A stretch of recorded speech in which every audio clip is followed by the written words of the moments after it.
some easy offline marketing wins. Hey, it's me, it's John, Marketing for Owners, the podcast. Sorry about the mess, but it's one of those days, no time to tidy up.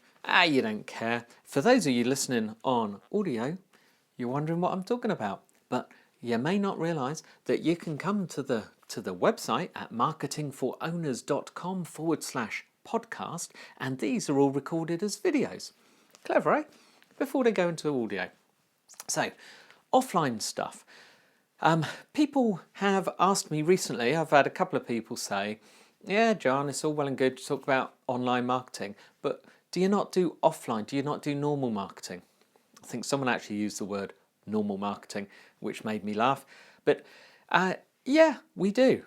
However, you have to kind of find your niche. And so I talk about, or niche by the way, I talk about online marketing. There are plenty of people who are fabulous at offline marketing. One of the best ways you could ever learn is to get Joe Polish's Piranha marketing system. I think you can even listen to it on Audible now, and that is a bargain. But the information he gives for the carpet cleaning industry, which can be translated into any, we've used it in the fire extinguisher business and all sorts, that is just gold, absolute gold. However, for those of you that have asked, I've made a little list here, so I'm going to tell you some things.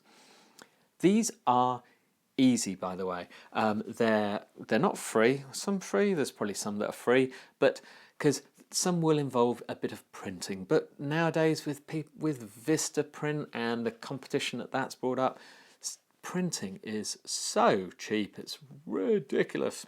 So, the first and the most obvious is leaflets. Leaflets are simple. Now, if you are a local business and you don't have leaflets, you are missing so much. And there are so many things, so many ways you can do it. For example, if you are a plumber or an electrician or a painter and decorator or a landscape gardener that visits people in their homes, why not have a leaflet that says that you have just visited their neighbour, and leave a little blank. You can put at number 24, you can write it in and say, just visited your neighbour. If you want to know what a wonderful job we do, just go ring the bell and ask.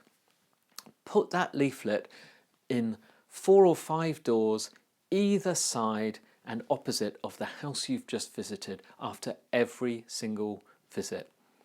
That can't be bad, can it? Easy.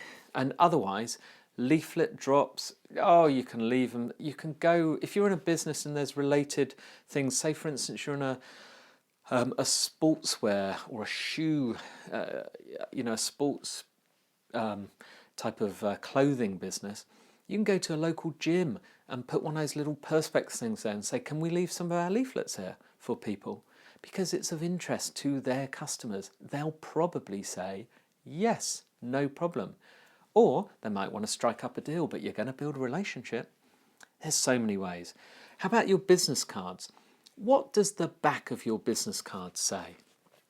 If you've got a website and you've got an opt-in, if you've been listening to me, then put it on the back. Give a free gift or a free audit, a free visit, something. Put it on the back, your free gift. Call 0800 1800, whatever it is, and ask for your free audit, free survey, free this, free that, or for your special offer.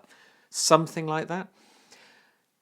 Most people don't put anything on the back of the business cards. They're printing them. Do it, and do the back in a different colour so that people, when they look over, they go, oh, it stands out. Then they can see it's the back, yeah? Make the back, on ours, the back are orange. In fact, our business cards, I think, are black or white or orange, and all of them have an orange back.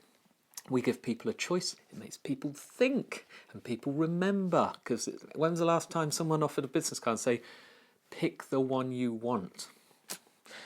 How about calling past customers and go and visit them and tell them what you do now?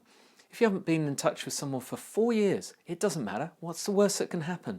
They can say, no, sorry, we're busy. Say, hey, George, you remember me? It's John from Marketing for Owners. I know we haven't spoken for quite a while, but I'm in your area next week. I'd like to wonder if I can take you out for a coffee, or if you've got time, if I can come and see you and have one of your wonderful coffees and tell you some of the exciting things we've been up to recently. What's the harm in that? How easy is that? Okay, remember, what are you scared of? What's the worst can happen? How about joining network opportunities? Your local BNI. Yeah, or you might have to get up early and go and have a breakfast. But the other one is speak at BNI gigs. You only get to do it once, but speak at other BNI gigs. Introduce yourself to people.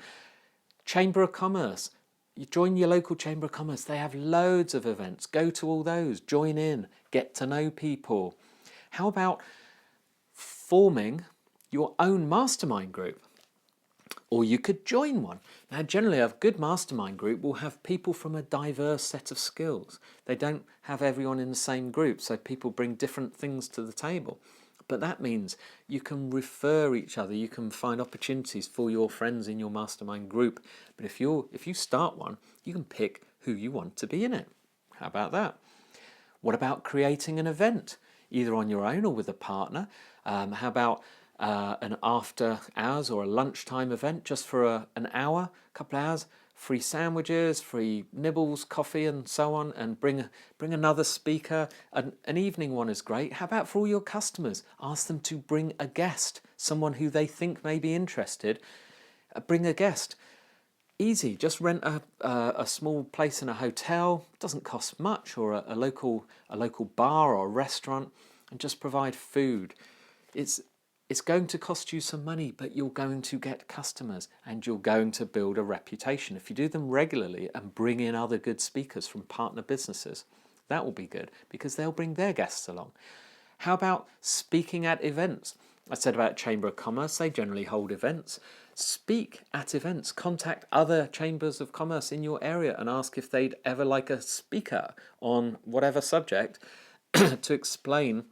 And don't forget, earlier I mentioned, say if you're a landscape gardener, you're going to think, what can I speak about landscape gardener? But how about how you built your business? How you got your first customer? There are hundreds of people in that Chamber of Commerce who want to hear how you got on and the trials and tribulations of being a landscape gardener. You might think, well, who's going to listen to that? Loads of people, loads, honestly. Go for it. How about getting on panels? They have quite often at these events, they have panels where they have multiple people sitting on the stage to answer questions. Get on one of those. It adds expertise, authority. What about creating a meetup? Meetup.com has lots of opportunities for meetings. You should be going to some in your area. Why not create your own? Don't forget, if you're a landscape gardener, don't expect it to be all landscape gardeners.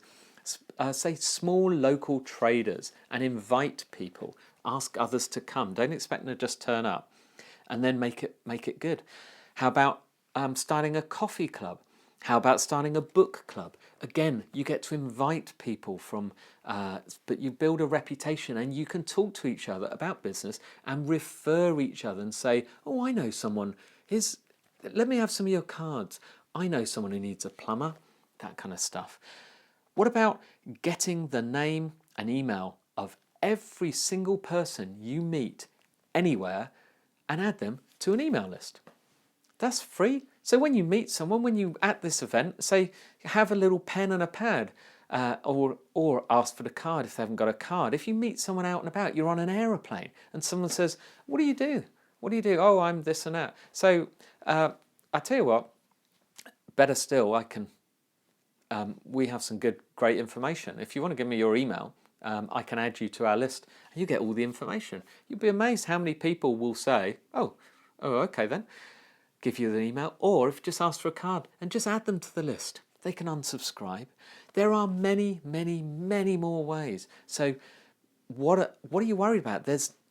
Get to it, get going, look it up, ask. There's lots of ways, okay? There's ways to market offline, online. It's easier than you think. Today, friendly follow this Wednesday. And today our Twitter friend is Austin Kleon. Now that's spelled Kleon. He is an author, a writer, and an artist. It's hard to explain. The guy is brilliant, absolutely brilliant. Just go look at his stuff. So go to his Twitter handle, which is @AustinCleon. I think his website is probably austincleon.com. I can't remember off the top of my head, but look up his books. You can Google him. The guy's a genius. His drawings are fantastic. It's in a sketch notes type of way. Just go see what he does. Honestly, it's remarkable. I think it's wonderful. I'll have something more for you tomorrow. It'll be good.